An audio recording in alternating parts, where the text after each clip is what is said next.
What's up? Kaya tayo guys. Kaya tayo tayo. Yun. May dalawang pang sundalo na iwan guys. Ayun, dalawang sundalo. Tama yung kanya guys. Dalawang sundalo. Ayun o, dalawang sundalo na iwan guys. So guys, ngayon lang kami kakain.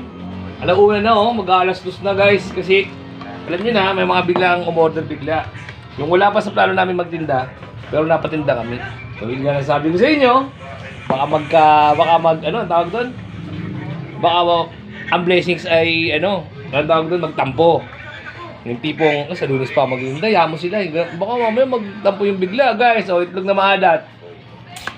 Siyempre may tusino tayo, kaya ganyan lang naluto natin. Tayo ay may sinangag, makuha tubig. At may sukang mabisa. Guys, kabisa ito. Lettuce, pipino. So dito tayo.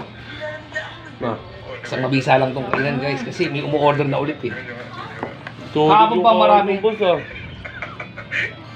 Melinda, so ito. Ito.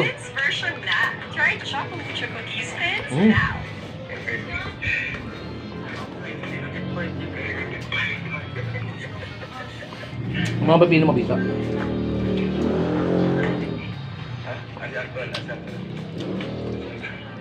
Marami na umu-order guys, kaya kailangan isang mabisa. So bumili ng pusit na ihawin. Hindi. Bilang gano'n, dahil sabi ko sa iyo. Bumili ng bumili, di ba?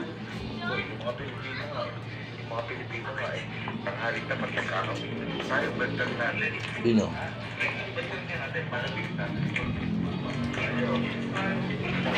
Bumili siya kasi ulit eh. Di ba? Gusto mo ba yan? Sige. Kasi ihaw. Yung pusit na tuyo hindi yung... Bumili ka ng ihawan.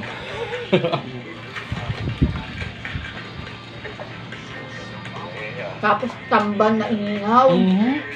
Namagaan na ako ng gusto. Sarap. Nakasagaw din guys, pares mga Tapos gusto mo. toyo ka naman sisili sa usawan mo. Mas masarap sa tamban kapag inihaw mo guys, pati sa kalamansi. Mas masarap sa pusit. Ako sabi sa inyo. Na toyo, suka, tas maraming sibuyas. Pag bumili ka. Tapos sa tamban, ang masarap ng guys sa usawan pag inihaw. Pati sa kalamansi. Dati kumakain pa ako niyan. Ganun kami. Sarap.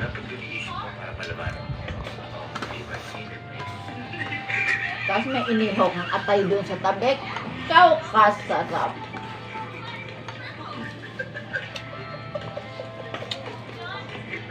Uminom ko na rin ng alak para mamagaan ako ng gusto. Diba? Sarap. Abisa.